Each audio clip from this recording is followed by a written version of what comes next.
Bueno, pues nosotros somos el equipo 2 y ahora vamos a hablar del motor y generador eléctrico. Mi equipo está formado por Verónica, por mí María Fernanda, Diego Enrique y Valeria. El reto consiste en los sistemas electromagnéticos que están presentes en muchos aspectos de nuestra vida, suministrando energía tanto en dispositivos simples utilizados en el hogar o más complejos ubicados en el agua o en el espacio y tienen un papel fundamental en el avance de la tecnología y de la ciencia. Lo que nosotros realizamos fue analizar los principios fundamentales, los principios de funcionamiento, además de las aplicaciones de un motor y generador eléctrico, modelando mediante un prototipo y simuladores de programas computacionales. Bueno, ahora para empezar tenemos que definir un poco algunos conceptos para tener claro la presentación en general y empezaremos con el motor eléctrico. Bueno, el motor eléctrico tiene la función principal de convertir la energía eléctrica en mecánica. Esto básicamente lo hace con la rotación que produce un torque y con la fuerza del campo magnético básicamente va generando una corriente. Entonces, algunas características básicas que tiene esto son su extractor, su rotor y las escobillas. Entonces, a esto le podemos agregar que hay distintos tipos de motores eléctricos. Está el que produce corriente alterna, está el que produce corriente directa y por último tenemos los universales, que básicamente pueden producir los dos tipos de corriente. Ahora tenemos el generador eléctrico, que su función principal es convertir la energía mecánica en energía eléctrica. Entonces, esto básicamente consiste en un loop de alambre que está hecho girar por un campo magnético y por una fuerza externa. Entonces, en lo que va girando, cuando existe una corriente, básicamente va a inducir energía eléctrica. Entonces, para esto tenemos dos tipos de calificación, los que son a base de inducción y los que son sincrónicos. Entonces, en esta situación vemos uno sincrónico.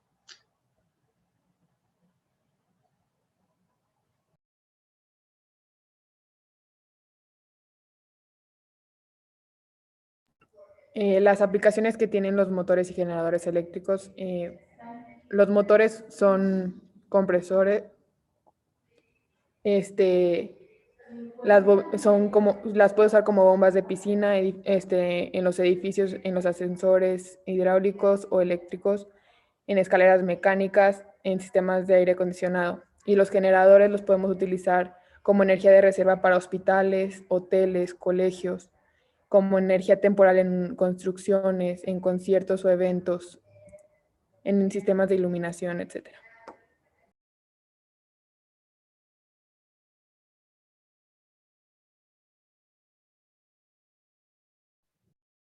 Y su principal diferencia es que realizan trabajos inversos.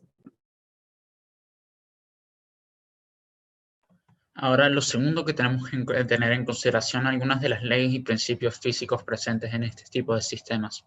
Primero tenemos la ley de Faraday. Básicamente es la relación de la diferencial de flujo magnético sobre el diferencial de tiempo, por decir así, una velocidad que indica la magnitud de la FEM. Por otro lado, tenemos la ley de Bois-Sabat, que básicamente nos da el campo magnético en cualquier tipo de figura.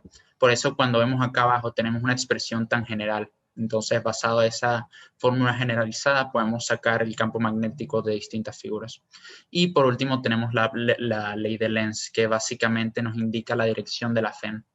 Ahora, podrá notar que la ley de Lenz y la ley de Faraday son bastante similares. Y lo que pasó fue que de los experimentos de Faraday, como que Lenz, como por decir así, combinó las fórmulas. Entonces, hasta hay en algunos libros que la nombran como la ley de Faraday-Lenz, porque es muy similar. La única diferencia es que la ley de Lenz, de nuevo, indica la dirección, pero que también tiene el número de espiras que desea. O sea, entonces tienes ese lugar para multiplicarlo, para conseguir la FEM o la fuerza electromagnética. Ok, y ahora vamos a ir a la construcción de nuestro prototipo de un motor eléctrico. Este es el diseño que realizamos originalmente. Y aquí está una foto de cómo se construyó. Los materiales que utilizamos principalmente fueron el imán en forma de anillo de 3 pulgadas de diámetro, una batería de 9 volts, un alambre de cobre esmaltado de calibre 17, un alambre de cobre no esmaltado para los soportes, una hélice de plástico para que el motor estuviera haciendo girar una hélice y se pudiera presentar ese cambio de energía eléctrica a mecánica claramente, y pues tijeras, silicón y tornillos para poder unir todo. Entonces aquí tenemos unos pasos de cómo fue la evolución o construcción de este prototipo. Primero pusimos el imán en el centro con los soportes que creamos con el cable conductor a los lados y lo sujetamos con unos tornillos. De ahí conectamos la batería a los cables conductores y creamos la bobina con el cable de calibre 17 esmaltado dándole 6 vueltas. Lo colocamos entre los soportes y a un extremo le quitamos todo el esmaltado, mientras que al extremo opuesto únicamente se le quitó la parte superior del esmalte y a un extremo le pusimos una hélice con el silicón. Entonces ya todo junto se ve como en la figura F quedó construido. Y aquí tenemos el video del funcionamiento de nuestro motor, que lo vamos a ver.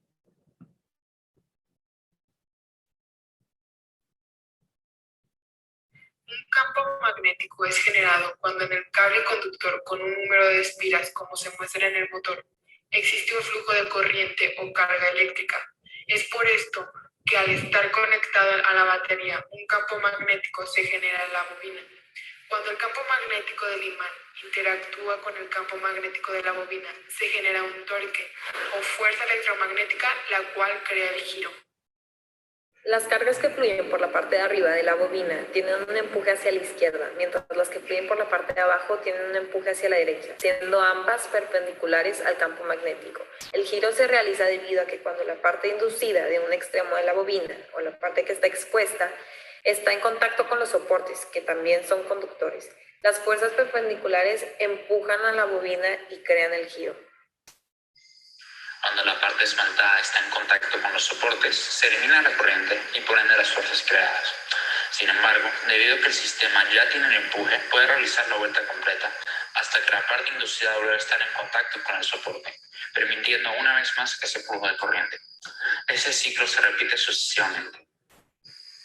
El principio de funcionamiento que marca el motor eléctrico está dado por dos leyes. La primera es la ley de Faraday, de inducción electromagnética, pues mientras haya un campo magnético que esté variando con el tiempo y atravesando una bobina, generará un voltaje.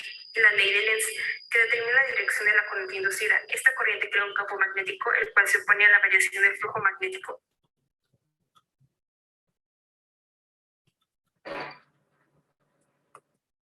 Entonces ahí se pudo ver al final el funcionamiento del motor y cómo medimos la corriente, que tuvimos que separar el circuito. Separamos este cable rojo que está aquí del soporte y con el multímetro pusimos un cablecito del multímetro en el soporte y el otro en el cable que está conectado a la batería para que fluyera la corriente y se pudiera medir bien, y nos dio 3 amperes, nada más que se fue muy rápido. Un campo magnético es Y ahora vamos con la modelación del generador eléctrico. Bueno, esta parte corresponde a conocer cómo fue que modelamos el generador eléctrico, modelando pues así también sus principios de funcionamiento. Primeramente tenemos el flujo magnético, que pues mientras el área de la espira va girando con respecto a la frecuencia angular, se ve una oscilación en el campo magnético. Y esto pues lo podemos ver con la fórmula del flujo magnético, que es el campo magnético por el área por el coseno de omega por el tiempo. También podemos ver que el comportamiento es una onda cosenoidal y la amplitud es la que varía por el campo y el área. La diferencia principal entre las dos gráficas que podemos ver es el número de iteraciones, solamente que alcanzan a verse muy parecidas porque son pues proporcionalmente iguales por las matrices que utilizamos para realizar el código. Siguiente, vale. Ok, para el voltaje inducido, pues primeramente tuvimos que recordar la diferencia entre un generador de corriente alterna y uno de corriente directa, que de acuerdo a sus especificaciones físicas, esto hace pues que haya como una diferencia entre ambos de acuerdo al voltaje inducido. tenemos nosotros nuestra fórmula de flujo magnético y al derivarla obtenemos esta fórmula que es omega por el número de espiras por el campo magnético por el área, y ahora tenemos ya un seno. Sin embargo, al colocar en nosotros un valor absoluto, ya estamos hablando de una corriente directa. Y esto es justamente porque, bueno, en las gráficas podemos ver que el voltaje de corriente alterna se comporta como una onda sinusoidal que puede tomar tanto valores positivos como negativos. Sin embargo, vemos que en la corriente directa, pues esto no es así. Y bueno, esto reitero que es porque el generador de corriente directa cuenta solamente con un anillo, y al tratarse de uno solo, pues se toma como medio ciclo, es decir, como 2 ciclos de 0 a 180, y esto hace que sean nada más valores positivos. Esto también lo podemos comprobar con la definición de corriente directa, que pues esta solamente fluye en una sola dirección. Siguiente, vale, por favor. Y bueno, para la corriente inducida, sucede lo mismo. Hay tanto corriente directa o alterna, y también tiene un comportamiento sinusoidal por su fórmula, que también tenemos un seno, y esta fórmula está dada por la ley de Ohm. Siguiente. Y también otra parte muy importante pues fue determinar cómo los parámetros se relacionan para obtener una fe máxima. Esto fue analizar el área de la espira, el campo magnético, las rotaciones por minuto y el número de espiras, creo que no lo había dicho. Y al graficar estos parámetros obtenemos el mismo comportamiento que se puede observar en la gráfica, por eso fue como una representación de las demás, que es como un comportamiento lineal. Esto consideramos que se debe a que los parámetros pues cambian como uniformemente, como de manera proporcional, y lo podemos también comprobar pues mediante la fórmula, para que mientras uno aumente, el otro también lo haga. En la gráfica en 3D podemos observar cómo aumenta el voltaje causado pues por el aumento del campo magnético y las revoluciones por minuto. Y también se puede aplicar como que la misma proporcionalidad que se pueden ver en los parámetros por separado, solamente que aquí el estudio fue en conjunto.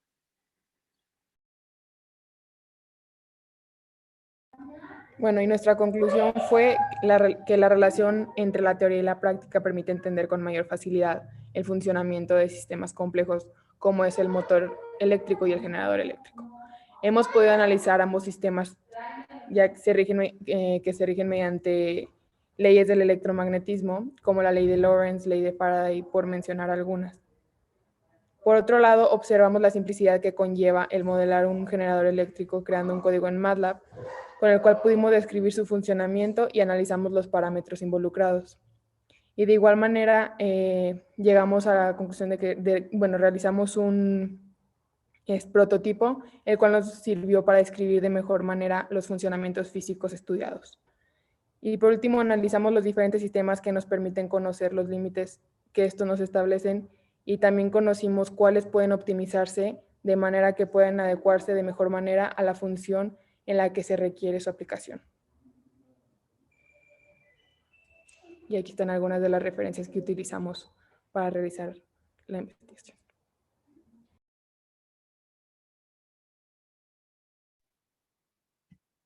Ok, chicos, muchísimas gracias por la presentación. La explican muy bien, de principio a final. Tienen una secuencia, son ordenados y lo fueron presentando, de hecho, en el transcurso de las semanas con los entregables, que fueron el mejor entregable entre los grupos que tengo. Entonces, ahí se nota la dedicación y la organización que tuvieron también como equipo,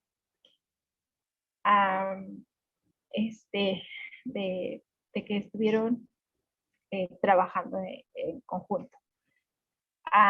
Aquí también felicito a Valeria y a Diego, porque en los bloques anteriores creo que estaban con los equipos equivocados. Valeria, se notó mucho tu mejoría, al igual que Diego. ¿Sí? En Gracias. cuanto a la presentación, los recuerdo muy bien en los bloques anteriores. Los notaba nerviosos, los notaba un poco,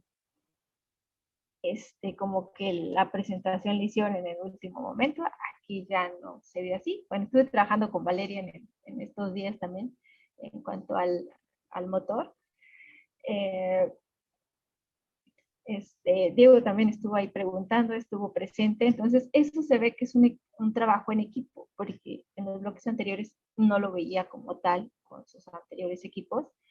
Verónica y María Fernanda también siempre puestas y preguntando, querer saber más, eso es muy bueno, eh, eh,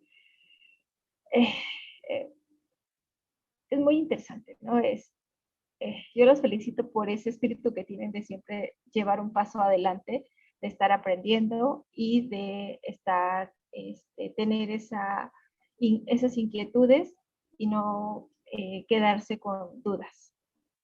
Entonces, en cuanto a la presentación, yo no les voy a hacer preguntas porque me parece un equipo extraordinario que supo trabajar muy bien durante todas estas 5 semanas, desde el primer día, y estuvieron siempre preguntando, siempre atentos en las asesorías. Valeria no faltaba. Yo también me preocupaba porque si decía, me comprometí con Valeria y no voy a poder estar, o que trataba de enviarle el mensaje que no podía. Entonces era compromiso mutuo, ¿ok?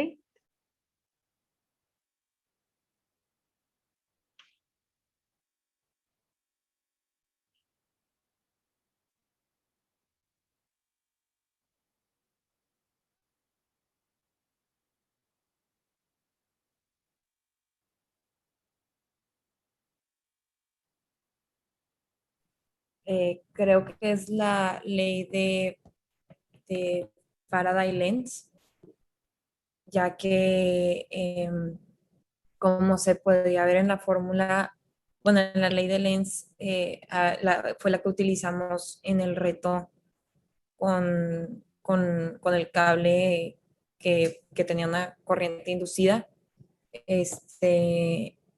Y también porque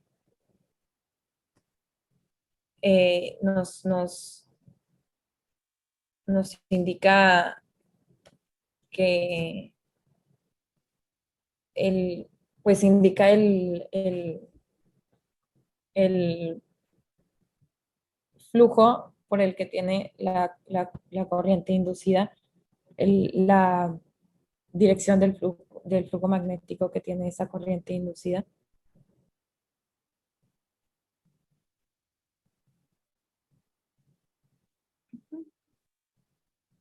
Ok. Y también indica que el circuito es proporcional al cambio del flujo magnético en un conductor con una espiral. Ok, vale. ¿Algo más que agregar?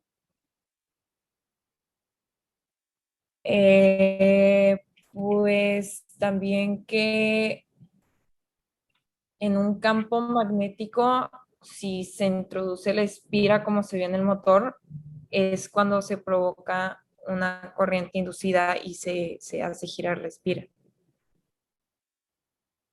Ok. Gracias. Es lo Y que me hay preguntaba. voltaje.